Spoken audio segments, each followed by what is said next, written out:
যা শত কোটি টাকার উপরে। কথা হচ্ছে এত টাকা তারা কোথায় পেয়েছে? অবশ্যই ফ্যাসিস্ট হাসিনার দোসর এরা।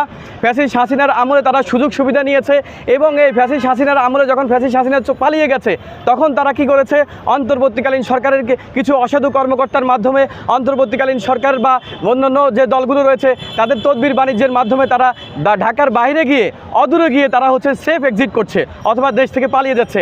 আমার প্রশ্ন হচ্ছে, বিগত 2 মাসে অন্তর্বর্তীকালীন সরকার এই ধরনের দুর্নীতিগ্রস্ত সচিব বা আমলাদের বিরুদ্ধে বা এই ধরনের বিচারকদের বিরুদ্ধে কেন ব্যবস্থা গ্রহণ করেনি?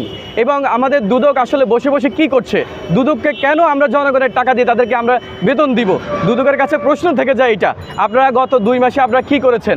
আপনাদেরকে আমরা বলে দিতে চাই, নাগরিক অধিকার আন্দোলন CRM বাংলাদেশ, বাংলার 18 কোটি মানুষের পক্ষ থেকে আমরা বলে দিতে চাই, আগামী 15 দিনের ভিতরে আপনারা অবশ্যই তৎকালীন ফ্যাসিস্ট আওয়ামী হাসিনার দোসর যারা রয়েছে